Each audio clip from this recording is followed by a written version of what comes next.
Hello everyone, welcome to our YouTube channel सर्वजियो सब। आज के इस वीडियो में हम लोग देखेंगे क्लास 7th का। आज हमारा थर्ड चैप्टर हिस्ट्री देख रहे हैं, दिल्ली के सुल्तान। हम इसको कंप्लीट करेंगे। आपने देखा होगा कावेरी डेल्टा जैसे क्षेत्र बड़े बड़े राज केंद्र बन चुके हैं, जिसमें चालुक्य वंश वगैरह थे। अभी मैंने आपको पढ़ा दिया है उनके बारे में पिछले चैप्टर में। देखो, पहल तोमर राजपूतों के काल में दिल्ली की साम्राज्य की राजधानी बनी। 12वीं सदी के मध्य में तोमरों को अजमेर के चौहान, जिनको चौहान बोलते ठीक है, या फिर चामान के भी नाम से जाना जाता था, उनको परास्त किया था। तोमरों को किसने परास्त किया था? अजमेर के चौहान जो थे। तोमरों और चौहानों के राज्यकाल में दिल्ली वाणिज्य का एक महत्वपूर्ण केंद्र बन गया था, यानी बिजनेस का अच्छा खासा मतलब बैकअप हो गया था भाई। ठीक। इन शहर में बहुत सारे समृद्धशाली जैन व्यापारी रहते थे, जिन्होंने अनेक मंदिरों का निर्माण करवाया। यहाँ देहलीवाल कहे जाने वाले सिक्के भी ढाले जाते थे, जो काफ़ी प्रचलित था। 13वीं सदी के आरंभ में दिल्ली सल्तनत की स्थापना हुई। दिल्ली सल्तनत की स्थापना कब हुई? 13वीं सदी के आरंभ में। ठीक है, किसने किया था? कुतुबुद्दीन ऐबक ने। लेकिन वास्तविक संस्थापक दिल्ली सल्तनत का कौन था? इल्तुतमिश था, क्योंकि इल्तुतमिश जो था वो दिल्ली को अपनी राजधानी बनाते यहाँ के शासन करता था इल्तुतमिश।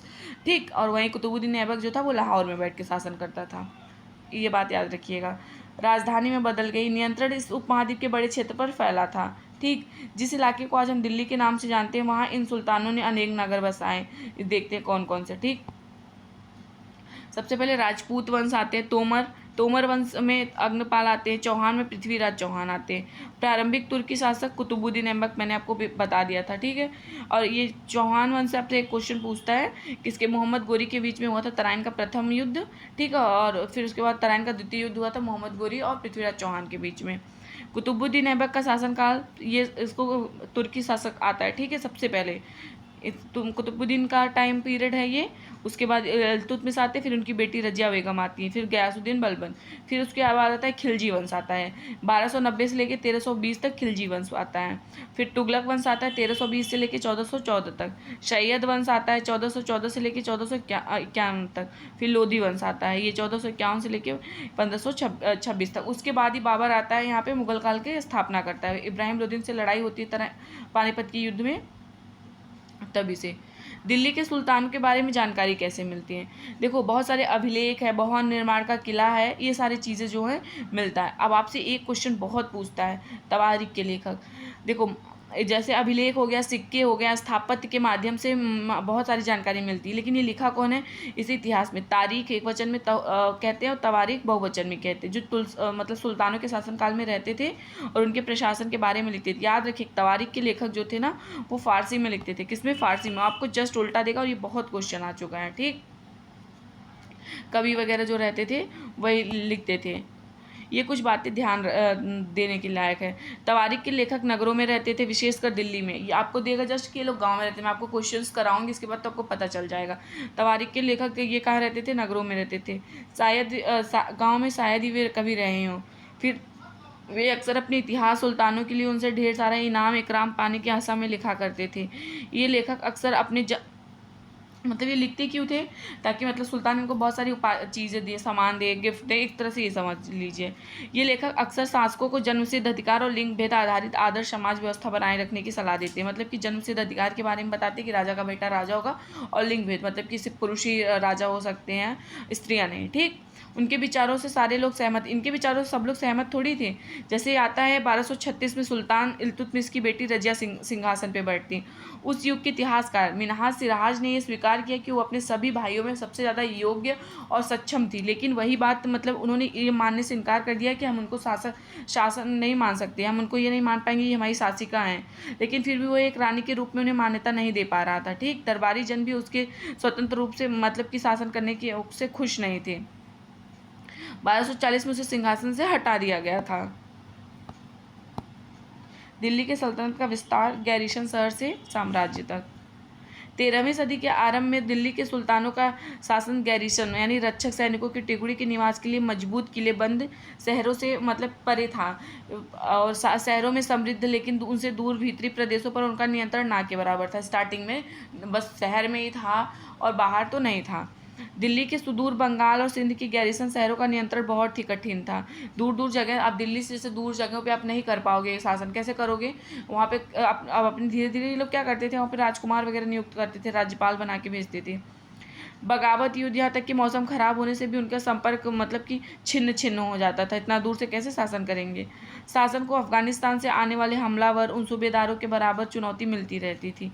जरा सी कमजोरी का आभास मिलते ही दूसरे लोग आके लड़ाई करते थे, जीत जाते थे। ठीक, ये चीज़ याद रखिएगा।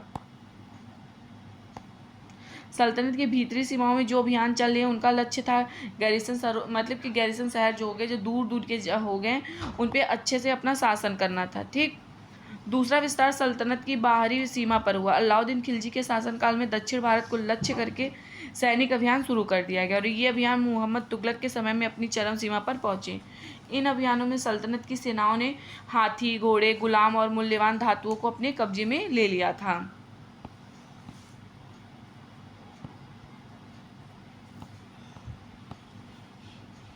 खिलजी और तुगलक वंश के अंतर्गत प्रशासन और समेकन। खिलजी वंश और तुगलक वंश के दिल्ली सुल्तान जैसे जैसे विशाल साम्राज्य के समेकन के लिए विश्वसनीय सूबेदार और प्रशासकों की जरूरत होती थी।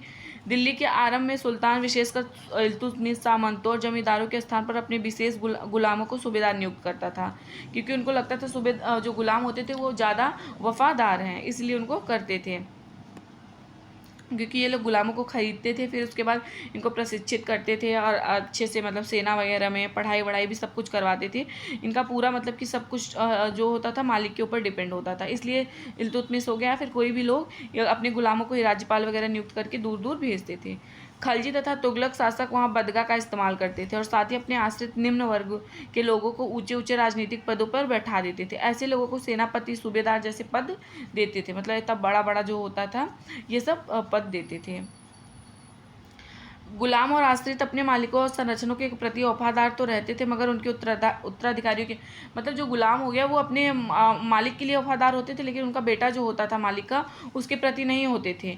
नए सुल्तानों ने के अपने नौकर होते थे। फलस्वरूप किसी नए शासक के सिंहासन पर बैठते प्रायः नए और पुराने सरदारों के बीच टकराहट शुरू हो जाता था। सुल्तानों द्वारा निचले तबके के लोगों को संरक्षण दिए जाने के कारण, जैसे अगर सुल्तान लोग होते थे जो छोटे लोग थे उनको संरक्षण दे देते थे, तो जो बड़े लोग होते थे जैसे वो लोग क्या होते थे, गुस्सा हो जाते थे। लोग का मतलब कि लोगों को बुरा लगने लगता था। फिर आते थे फारसी।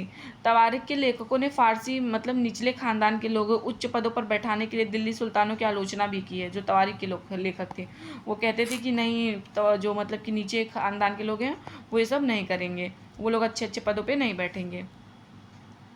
पहले वाले सुल्तानों की तरह खिलजी और तुगलक वंशों ने भी सेना नायकों को भिन्न भिन्न आकारों के इलाकों के सूबेदार के रूप में नियुक्त किया था।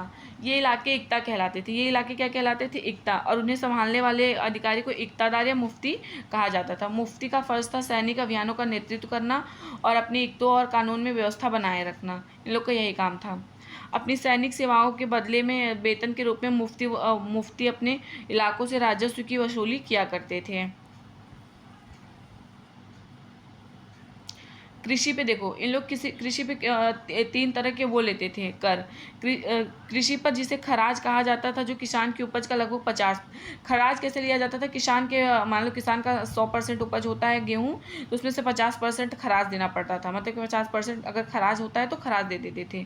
और जिन किसानों का लगभग 50% भाग देते थे, उसके बाद आता मवेशियों पर भी ये लोग लेते थे, घरों पर भी टैक्स ले लेते थे। मतलब इस 3 तरह का ये लोग टैक्स लेते थे।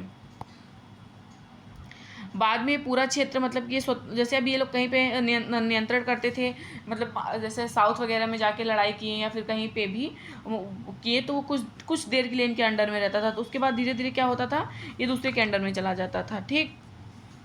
दक्षिण भारत में बहुत सारे लोग ऐसे थे जो मतलब कि अपना नियंत्रण स्थापित किए, लेकिन थोड़ी टाइम के बाद ये अपना खुद का इनका वो हो जाता था, स्वतंत्र हो जाता था।